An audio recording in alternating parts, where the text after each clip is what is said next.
Hey guys, I just wanted to kind of do a little update video on one of the battleships I've been working on. I've named it the West Virginia after my home state. There's actually some pretty good history on the actual uh, West Virginia battleship. It was the BB-48, christened in, well, I don't know if it was christened. I know it was commissioned in 1921, so 156 years later, decided to build something like it. The actual West Virginia was sunk at Pearl Harbor. When she was raised and refitted, it was actually one of the more advanced battleships at the time. She was actually widened, had the most advanced radar of the time, and had upgrades to the guns. Now, the guns on the actual West Virginia were 2 mount instead of 3 mount, but they were still 16-inch guns. So you had, let's see here, 8. Yeah, you had 8 16-inch guns versus 12 14-inch guns of the, I want to say, Colorado and Tennessee class. So, like I say, I just wanted to kind of build something, that I thought would have that kind of a feel to it, something that's been, refitted, reworked, and built around and everything like that. There's all kinds of information out there. This is actually one of the more famous battleships of World War II. You always hear about the Iowa classes and everything like that, but as far as heroics and everything that were done, during the Battle of Pearl Harbor, the captain actually fought until he died of blood loss, directing the defenses and everything like that of the ship. Then a cook, an African American cook, actually drug him before, during, and after around the ship the best he could. And after the captain had died, manned a anti-aircraft gun. With no knowledge of how it worked or anything like that, and is credited with taking out 1 to 7 Japanese aircraft. For those actions, he was actually awarded the Navy Cross and the first African American to do so. Later on, after the ship was refitted and everything, it was actually in the last ship on, well, not ship on ship, battleship on battleship battle the world has ever seen. With the new radar and the fire control system and everything like that, she was able to strike at the, I want to say it was Yamashiro at 40, I want to say either 45 or 42,000 yards. You're talking miles. Out of 8 salvos, 6 of those hit at 42,000 yards. And this is in 1945. Getting to the end of the war. So, yeah, it was kind of a big feat at the time. So, yeah, actually, do some reading up, fun things, internet, yay. Onto this. In the actual bow, we have 9 16-inch guns. I don't know what mod they're from. I ended up picking up a bunch of different mods. I think I have like 30 activated on this. I'll have to do some digging. Whenever it's actually released, I'll have all of the mods used in this. These are just kind of here for right now. I want to kind of do something different, but they kind of fit the personality of ship, and they sound really, really good. And after it's all said and done, if the timer rocks are set up, we can do salvos of 3 or single shots, and single shots you can have continuous fire pretty much. Got our little lighted up nameplate here, which needs to be copied and put on the other side. Actually started using the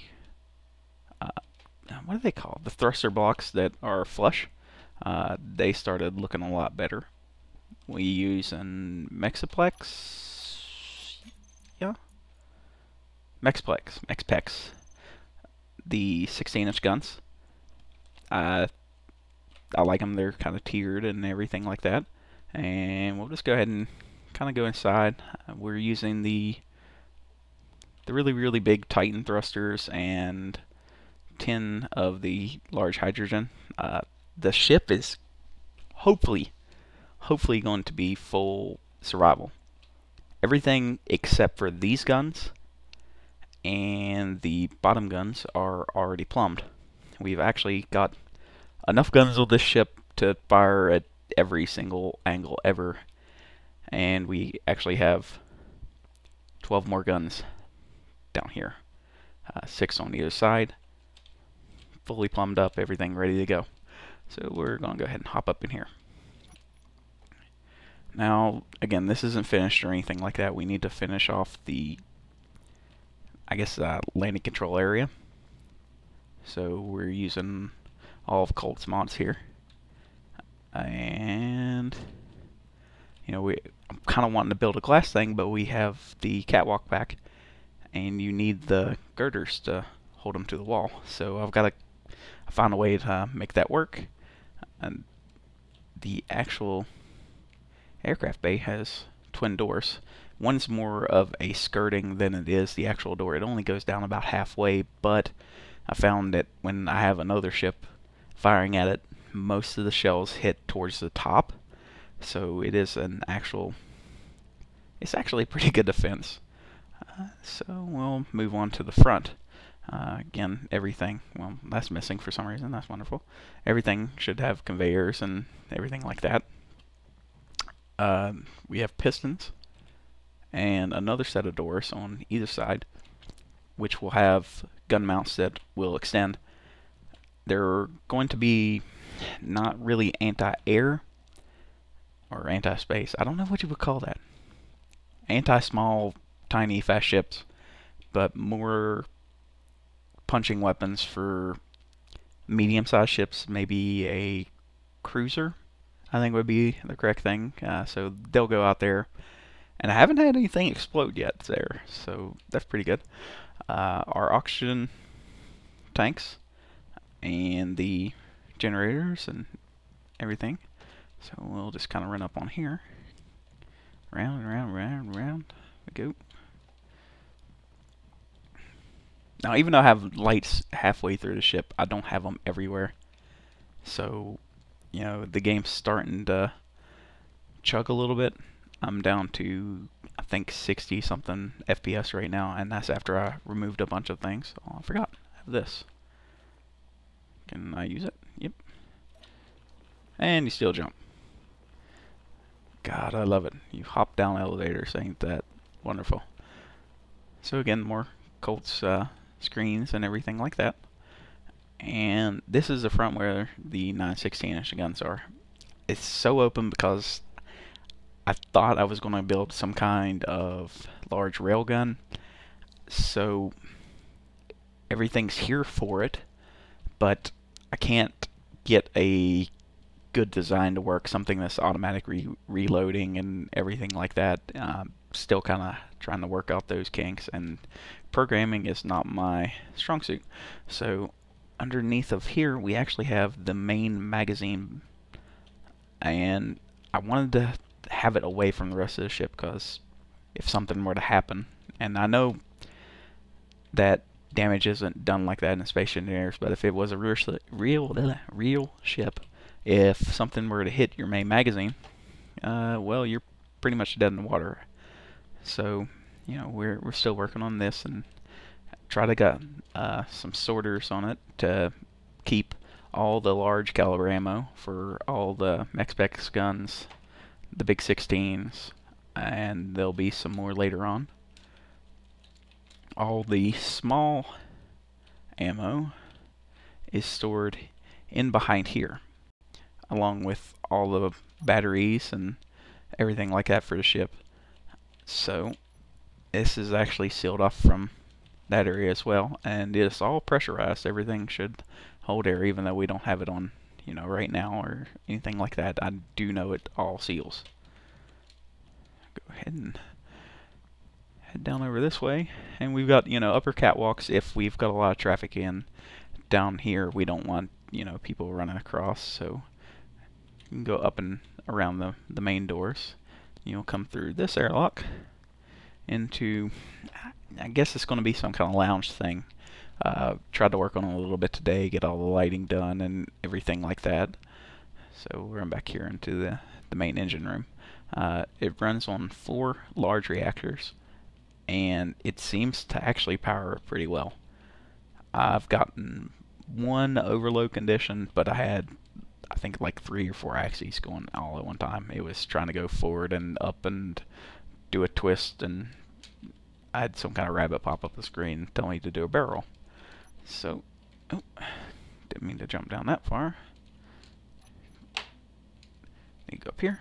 So, after we get in the steps and everything that have disappeared again, the catwalk back is really great, but I have a lot of issues with it sticking, and I figure it's just something that I'm doing because I had to reroute these stairs up the wall, because if I put them down here, then they would be floating away, and even though the bounding box was attached. So this will be mainly access for, you know, if you need to do anything in this area, or, you know, access control panels and, you know, everything like that, and do your main checks around the ship and everything. So oh, boy, I'm all over the place. Okay, go down. There we go. So now the engine nacelles on either side are mirrors of each other. So we have the large engine conveyor system, a small little desk here where you can sit at, and your conveyor system goes all the way up front and feeds the main power. Now the hydrogen thrusters are mainly to give you that good boost. I like that initial kick. These are for the main power of the ship. They're far more efficient. So they're the same on either side, and like I say, we got a long way to go, and that sensor is gone. Wonderful. So I'll head downstairs first. And our gyro room. Everybody's got a gyro room, but I tried to stack them all in the best I could to where they, you know, looked kind of neat. And we'll follow this all the way down. Now, like I said, this ship is built to where you could use it in survival. So we've got 6 hydrogen tanks here, and then there's some more underneath of us that are not accessible. I think the maximum amount of burn time on hydrogen is maybe 100 seconds. These things are hungry. So we've actually got a refinery and an assembler, and again, they're all plumbed in and ready to go. So we'll head back on out and around and up to the crew quarters. Now every room's the same, you know, no funny things. We've got a basic bed, some area here I need to plop in some more things, and go in a little bathroom. Now downstairs we'll have the shower and lockers and everything like that whenever it's done. We've also got a couple vending machines and a gun rack, and again, we're going to expand on this the best we can. So we'll go upstairs, and this is your engineering, which actually overlooks the main reactors, and we have a, you know, just a holographic display of everything, you know, how, you know, the main things routed and everything like that. Buttons everywhere. Our programming blocks, and a nice little cozy deal here if we can get in it.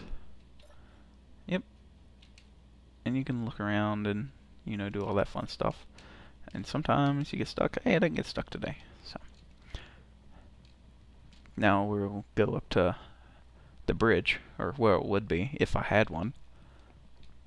So the reason this space is open is because it's actually under that main belt.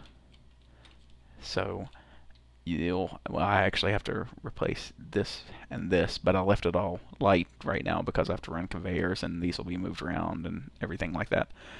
So the CIC will be down here. I think they call it the Citadel, you know, the main logic control of the ship. All your fire control systems and everything will be here. The primary bridge will actually be up here with an overlook of everything for, you know, navigation and all that fun stuff. And like I say, we've only got a couple timer blocks and 2 seats right now. And is it this one? Yeah. This floor, well, this cubby hole here will actually be secondary navigation, you know, just in case something happens up here. So that's about it. The reason it's checkered, you know, in odd places, the actual West Virginia, whenever it left refit from Washington, it had a odd striped paint job. It was black, hold on, no, it was really dark blue, a lighter shade of blue, and gray. And it had these vertical stripes in it, or not vertical, like, you know, these slash marks in it.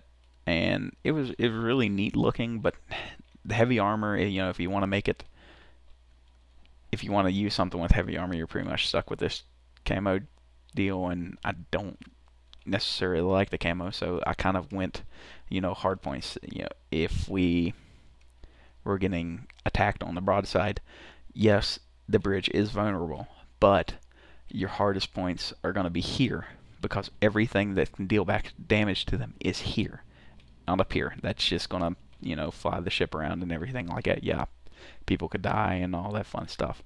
You know, we have a armor belt around our magazine, and all this, except for a couple little blocks in here, is all heavy armor to protect the magazine, and it's, you know, pretty thick.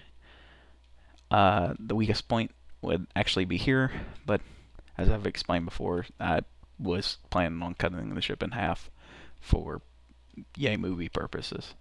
And back here around to our engine nacelles. You know, I tried to mix the vanilla with the thruster armor blocks. And then we've got our Titans, which are, I think, are really, really cool models, but they are extremely fragile. I mean, they are paper thin. So, you know, I don't think I'll ever take this into a multiplayer server or anything like that and play around with it, but, you know, if it ever does end up like that. So, things we need to finish. I need to, well, I about said dig, but I need to take out all this and put conveyors down and then layer it in heavy armor. And the bottom needs to be the same. Now, I do believe, I think I can, you know, make this pretty easy and wind up with the main connector right there. So that won't be too difficult. And then we got our keel and some more small fire. It's mainly anti-air, or what I'm going to consider anti-air, and some lights or something. Where is that even? Oh, it's those. Oh, I've got the radius turned up too far. Okay, well, that's a slight mistake. That's fine. Well, I guess thanks for watching. Like I say, we're every once in a while I'll call, you know, for help. I need, you know, ideas. So this is where we are on so far, about halfway through, and I reckon I'll post another update whenever I can. So thank y'all for watching, and y'all have a good night.